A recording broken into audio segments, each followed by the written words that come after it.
Assalamualaikum. Hi everyone. So this is SIL 3007, the first lecture on plant cell structure.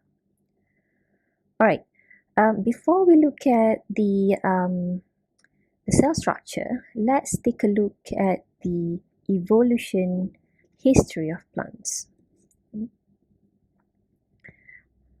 What you're looking now is the phylogenetic tree of life. Yeah, plants are over here. Yeah, there are three domains: bacteria, archaea, and also eukarya. Yeah, from this tree, and also from several evidence, DNA evidence, it shows that the first eukaryotes, which is the green plants, evolved from prokaryotes. Okay, evolved from prokaryotes through the endosymbiotic event between 2,500 and 1 million years ago. Yeah. This is the theory of origin of eukaryotic cells. I mentioned about the endosymbiotic theory before. At least two organelles are believed to be gained from the prokaryotic cells. Yeah. So the two organelles. Two organelles are the mitochondria and also the chloroplast or plastids. So what you can see over here, the cell gains mitochondria and then develop into the animal cells, and also it after engulfing mitochondria, it also may engulf or gains chloroplast, protochloroplast, the green ones over here, which later on becomes part of the cell structure.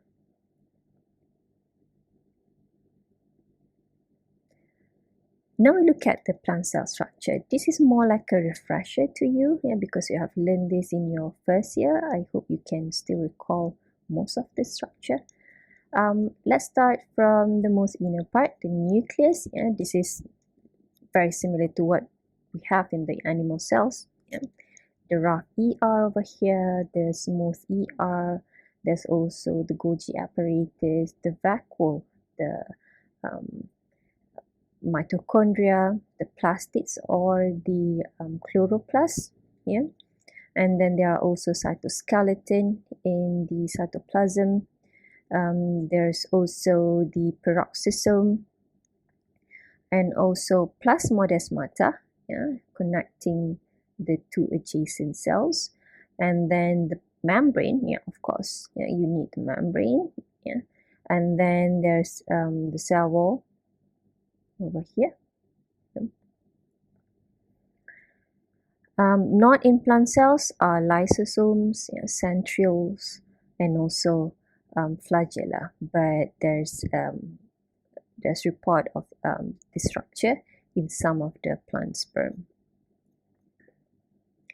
Now we look at the unique features of the plant cell wall. Okay, it's listed over here.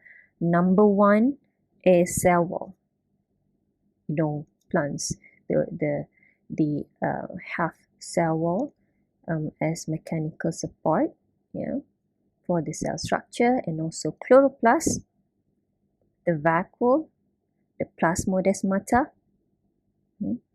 So plasmodesmata are numerous channels that pass between the cell walls of adjacent cell. We're going to look at more information about this plasmodesmata in the next few slides. And also, one of the unique features of plant cells that the plant cells are connected, between the adjacent or closely localized plasma cells, in which the plasma membrane are connected, and the ER, and in the ER, between adjacent cells are also connected. But I'm going to show you pictures about this connection in the next few slides. But before that, I have a question for you to ponder, to find out the answer. I'm going to ask you later on during our discussion. These two features over here, cell wall and chloroplast, can we find this structure in other organisms other than plants? Whether the answer is yes or no. If the answer is yes, what organism? Please find out this answer. In the next few slides, we're going to look at the different structure of the cell wall, the different structure of the cells, cell wall, plasma membrane, plasmata, Golgi apparatus, plastid, and vacuoles. However, I won't be discussing about mitochondria in this lecture, so I believe you have learned about this very much in your first year. Now, the first structure is the cell wall. It is made up of carbohydrates, cellulose, hemicellulose, pectins, and also some glycoproteins. The cell wall limits the volume of plant cells, thus providing mechanical stability, right? There are two types of cell wall, so you must remember this. The first one is the primary cell wall, right? So number one is the primary cell walls over here. Oops, it's quite big, sorry. Okay, primary cell walls, and also the secondary cell wall. Okay, so all of the cell types that you can see in the plant tissues, they have the primary cell wall. Okay, so you can see this primary cell wall, actually after, so if this is the cell, so you have the plasma membrane,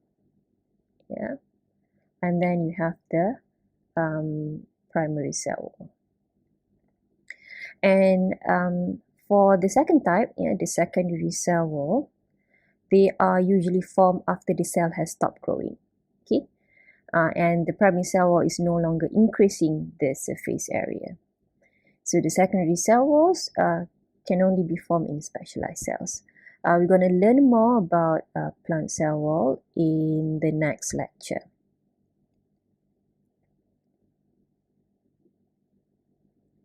Moving on, we look at plant plasma membranes.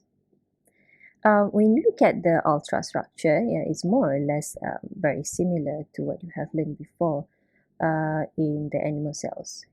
It consists lipids. Lipids mixture contains phospholipids, glycolipids, and sterols. There's also protein and carbohydrates. A molecular ratio of this structure is 40-40-20 in plants.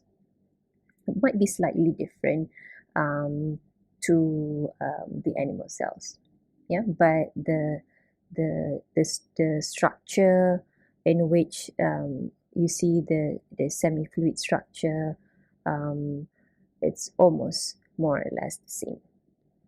Now, let's look at the function of the plasma membrane.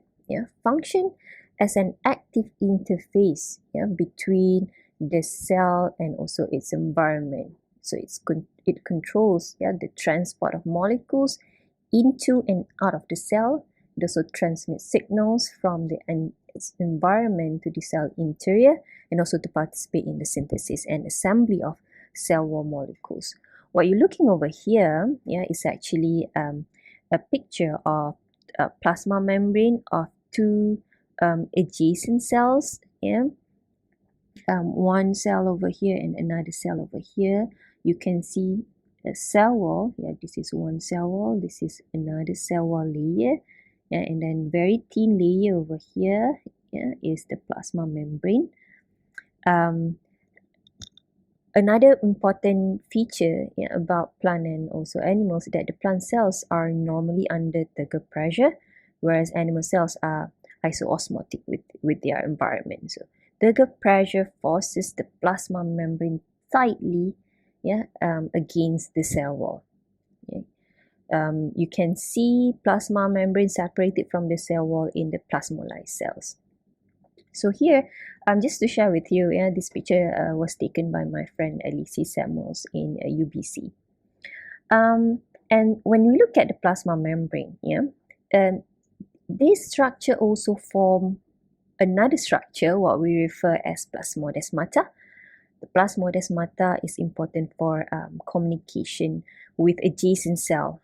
Almost all cells in plants are physically connected by the continuous plasma membrane. So this is unique in plants. Okay. in animals, in animal cells, they have separate plasma membrane between cells and connected through gap junction. So I mentioned before that the plant cells, the plasma membrane are connected in ER between adjacent cells. So you see this is cell number 1, this is cell number 2. Here is the cell wall, and also cell wall, and in the middle over here is the plasmodesmata. And then inside here, if you look closely, you see a structure over here, right? You see structure over here. These are actually the endomembrane system, and this one is ER. So ER somehow connected to the ER from adjacent cell, and even the plasma membrane also connected. So the plasma membrane is very thin layer over here. You can actually see very two fine line representing the double layer of the plasma membrane over here. So they are actually connected from one cell to another cell. This is cell 1, this is cell number 2. The plasmodesmata are also referred as microchannels, through walls, through cell walls, and also middle lamella. They enable intercellular transport and communication between cells. It allows direct flow of small molecules, for example, sugar, amino acid, nucleotides, and also macromolecules, for example, transcription factor and also plant viruses, which can be transported through the help of actin structure. So the plasmodesmata connects neighboring cell, forming the symplast. The extracellular space, on the other hand, in between the cells, you can see the tiny space in between the cells. This is what we call the apoplast. In plants, there are two pathways or routes by which water travels from root hair cells to the xylem of the root. You know that xylem is important tissue to transport water, right? So from here you can see that in the symplast system, so the water is transported from one cytoplasm to another cytoplasm. This this process is much slower compared to the apoplast and higher resistance. Opposite to this is apoplast. Water can also be transported from pass through the extracellular region, the apoplast pathway. Here is more figures to describe about the plasmodesmata structure. You can read this on your own. I'm gonna skip to the next one. Talking about cell-to-cell communication in defense response. So this is one example of the function of plasmodesmata in transmitting signals for cell-to-cell communication. When you look at this figure, this figure describes the role of this plasmodesmata structure. So if you focus over here, these are all pathogens, the microorganisms that try to infect the plants. And here represent the stresses, the environmental stresses perceived by the plants. So the stresses that I mentioned, after the plants being attacked or undergo stress, abiotic stress, it will then receive a signal. So these signals can be shared or can be transferred through the plasmodesmata. So here, looking at this plasmodesmata structure, the ultracellular of the plasmodesmata. This is from one cell, this is from another. So this one cell to another cell. So signals over here can pass through this plasmodesmata. This is for local communication within a tissue. So keyword over here is for local communication within a tissue. But of course, the signals can travel much further through tissues like phloem. Yeah, so the signals can, pass until it reach the phloem tissue, which can be represented by the red arrows over here. Yeah, for inter-organ signaling. Yeah, so these signals can be transported to distantly located target cells and tissue.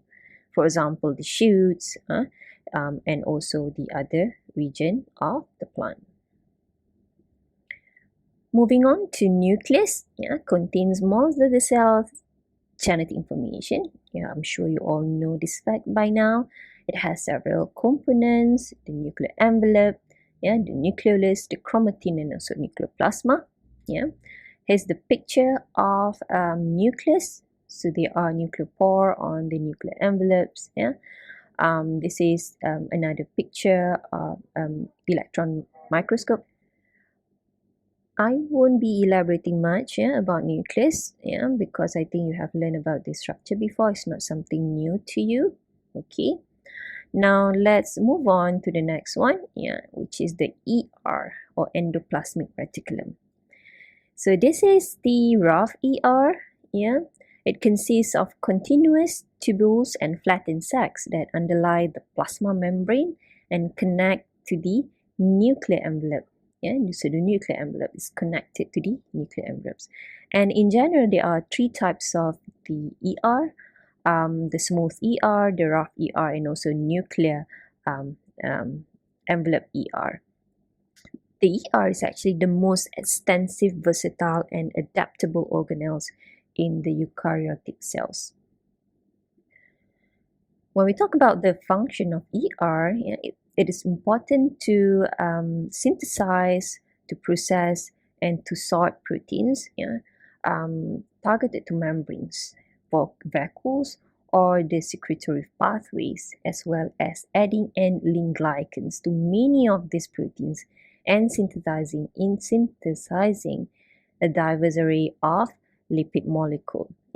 In your second year, you have learned in molecular genetics, you have learned about this, the protein processing in ER, right?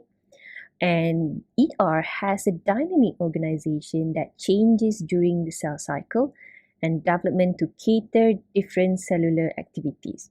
For example, if you look at the cell at interface, the cortical ER is highly developed and less dynamic than ER in the cytosol. So what is cortical ER? Cortical ER is actually the ER that is located near to the cell surface. So if this is cell surface, ER over here, so this is what we call the cortical ER. And the cytosol, so the ER in the middle, towards the middle of the cell, what we call the ER in the cytosol. All right. And then when you look at the cell in the mitosis, the ER undergoes several rearrangements important to regulate the spindle activities and also cell plate assembly. So within a cell, so cell plate usually will be formed in the middle. So ER will undergo several arrangement and important for this cell plate assembly and also to regulate spindle activity. So spindle is important to separate the chromosome, right? Right. Here it shows the ER system in plant cell. Okay. If you look at this picture, it's a little bit complex, but don't worry. This is actually one cell over here, another cell here, another cell here. That's airspace over here. This is what we call the extracellular region. And then you can see there are actually different domains, different functional domains of plant ER. Okay, looking at the numbers over here. We're not going to look at each and every of them. Just an example. So there's ER over here. That is the protein body of ER. There's also this oil body. So this one here, for example, the oil body provides energy and also membrane lipid building blocks which is very important in the early stages of seedling growth. So if you look into cells of seedlings, yeah, at the early stage, they would have a lot of these oil bodies. Next, yeah, after ER, yeah, we have the Golgi apparatus. So if you recall, yeah, about the movement of proteins, yeah, after they are produced in the ER, yeah, let's see, yeah, after they are produced in the ER, this can be further processed in the Golgi apparatus. You can actually think Golgi apparatus as a post office that is important to sort and package the protein product. Yeah. If you look at the structure, you can see it is like this. Yeah. A series of membrane-bound cisternae, like this shape, yeah, stacks together. You know, like a pancake you put on top of one another. And it is associated with TGN, yeah, trans-Golgi networks. So unlike animal cells, yeah, the Golgi apparatus located in the cell center, yeah, the Golgi apparatus in plants are dispersed throughout cytoplasm. So in other words, you can say that the Golgi apparatus in plants is much more dynamic. Yeah. So the Golgi can actually move along actin filaments to make sure that the vesicles can be delivered to correct destination. In plants, yeah, the number of Golgi differ between cell types, species, and also the size of the plant. Looking closer to the structure, yeah, it contains 5 to 8 flattened Golgi cisternae that have different morphological polarity. Yeah. These are actually two views, yeah, of the 3D tomographic model of the Golgi stack. Yeah, view 1 and then the second view over here. You can actually see three structure: the cis, yeah, the medial, yeah, this one, and also trans. The trans part has more of the bulbous structure. You can see that as more like the tiny balloons, yeah, in this trans structure. And the transmose cisternae are converted to Golgi-associated TGN, yeah, before it becomes free TGN cisternae, which is important to sorting and also packaging the proteins. As we learn about the ER and also Golgi apparatus, I would like to touch or introduce to you on the vesicles formation. There are actually several types of vesicles that can be formed associated to TGN and also ER. You know, so I will describe 5 in this lecture. So COP1A, COP1B, COP2, clathrin-related vesicles, and also secretory vesicles. Right, now let's take a look at them. Yeah, this is a schematic diagram, yeah, of the origins and so trafficking of the 5 types of ER associated vesicles. Now, there are 5 that I mentioned before. COP1A is right over here, yeah, and it is very important to recycle product back to ER. Yeah, so the Golgi said, nah, let's go back, let's send it back to the ER, and so it will send back to ER. COP1B, on the other hand, is here. It is to recycle product from medial and also trans Golgi. This is what we refer as retrograde orientation.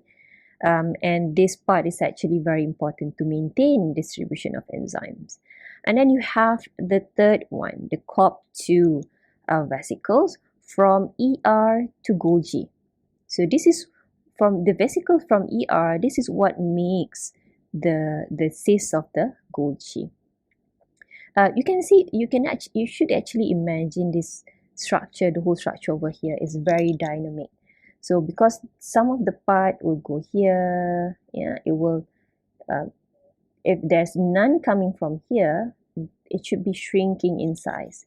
So the vesicles coming out from the TGN, yeah, becoming free TGN, At the same time, there's also vesicle coming in from ER, yeah, and it's moving, yeah, from one stack to another. It's not static, yeah, and then the free TGN will then be, later be either fragmented, yeah, becoming individual vesicles, yeah, and then be sorted out to the final destination, yeah. So this is COP2 vesicles. And then the last two, yeah, are over here, the clathrin coated vesicles and also the secretory vesicle. So these two are important to target or transport final product to their final destination, for example, to the plasma membrane or to the cell wall region or to vacuoles.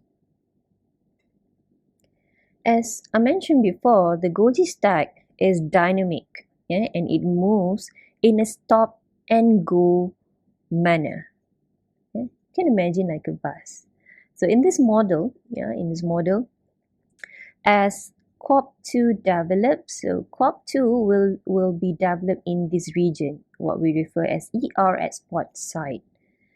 So what happened, yeah? So this is COP2 scaffold, and then this the budding of the COP2 vesicles. It is not yet a vesicle, so it is not separated yet from the ER. But what happened next is this structure, yeah, it will fuse or it will capture the moving Golgi stack over here.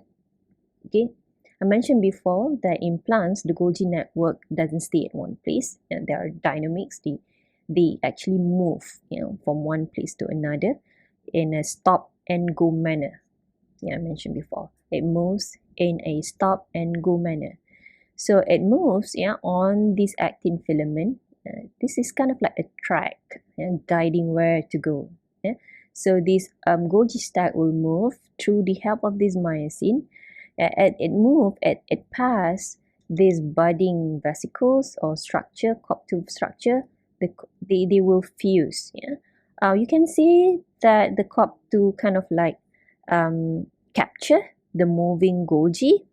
Yeah, and then once it's fused, like this, there's this wiggling. Yeah, you see wiggling motion. So kind of like forcing the vesicles to be plucked out of the ER region over here. Yeah. So I repeat again, the COP2 bud will capture the moving Golgi stack, and then after fusing, there's wiggling motion that will kind of like pluck the vesicle from ER. There's a video link I posted on Spectrum. You can see the movement, the formation of the vesicles, and also the movement of this Golgi stack. You see, there's there's a structure of like a tiny two fingers walking. That's the myosin. Now let's move on to plastids. Yeah, so plastids is postulated to, as I mentioned before, postulated to evolve from cyanobacteria through the endosymbiont hypothesis. So it derives from proplastids. Yeah.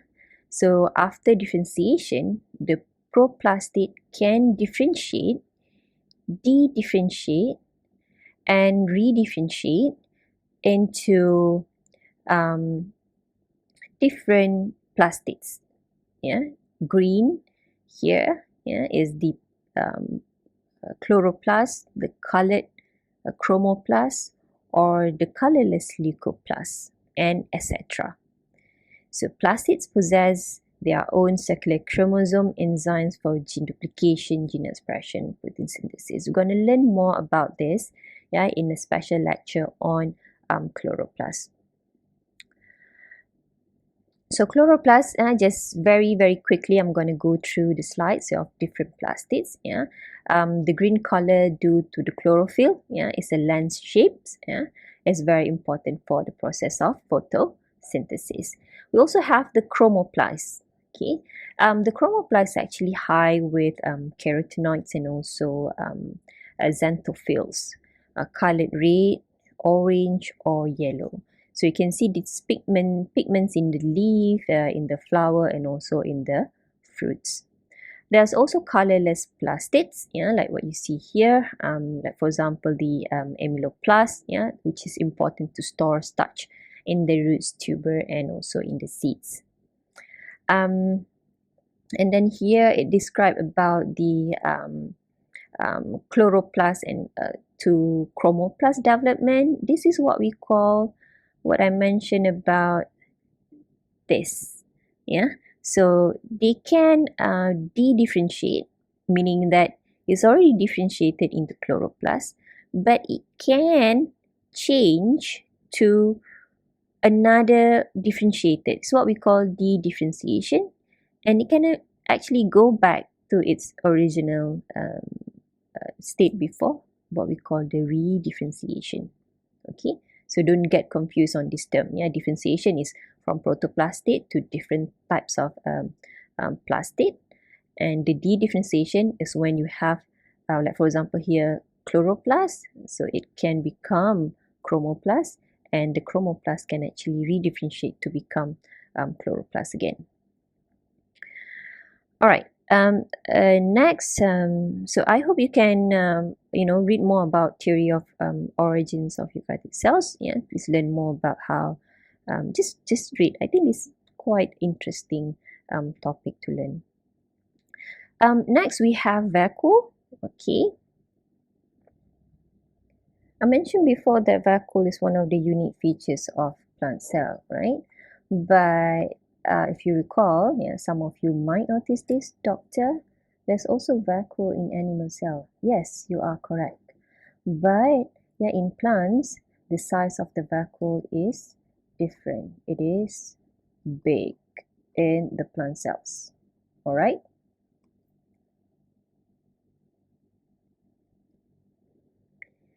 So vacuole is actually a membrane-bound organelle filled with fluid, water-based cell, what we call a water-based cell. It encompassed by tonoplast. Tonoplast is the cytoplasmic membrane surrounding the vacuole and separating the vacuolar content from cells cytoplasm. It can go, it's very big, it can go up to 90% of the cell volume. Typically it will be around 30% only. And it is the easy way for plant to produce large cell. And the vacuole is important to help maintain pressure and shape of cell, and then it creates stiffness in conjunction with walls. It is important for the storage of water, salts, sugars, and some dissolved proteins, pigments, small molecule metabolites, and material that occurs in excess. Too many, and then we're going to put it in the vacuole, said the plant. So it's more like a warehouse of the cell. In some cells, it contains enzymes such as hydrolase. It's important for the digestion and also for a defense mechanism. The plant cells store toxic in the vacuole to destroy microbial pathogens such as the phenolic compounds. We don't want this toxic ingredient to be, roaming around in the cytoplasm. No, so they have placed this somewhere where it won't disrupt the other biochemical processes. The vacuole also it is also important for the sequestration of toxic compound. For example, to remove oxalate. So the cell form calcium oxalate crystal by reacting with calcium ion. So in order to remove this, because of the cell wall structure, they cannot have the exocytosis like what you see in animal cells. You can actually remove out unwanted materials out of the cell, so they are unable to do that. So instead, they will kind of like store this toxic compound in the vacuole. The vacuole also important for storing the pigments. For example, it will be useful for the plants to attract pollinators. Because they are kind of like attracted to vibrant colors. And also protecting the cells from oxidative damages. This is an example of beetroot cell vacuoles. Beetroot is actually kind of like vegetables, yeah, not local to our country, not local to Malaysia, but it is quite famous in the Western region. Yeah. So it has this, purple anthocyanin stored in the vacuole of the plant cells. You might find this in some of the supermarket. You might give it a try and see how it is. The last one that we're going to look at, the last structure, is the peroxisome. Peroxisomes are actually simple organelles, with a single membrane with granular shape. Then, so if I can show you the pictures over here, this is peroxisome. It contains enzymes such as catalase to detoxify hydrogen peroxide. It is also important for photorespiration of C3 plants that works with chloroplast and mitochondria. So in plants, if you look at the structure, the peroxisome usually will be in close contact with chloroplast and mitochondria. So as you can see over here, this is peroxisome. You see chloroplast over here and mitochondria over here. Yeah. In some legumes, peroxisome involved in fixing nitrogen into nitrogen-rich organic compound. Alright, okay, so I think that's all for today's lecture. If you have any question, you can contact me through Spectrum or WhatsApp messages.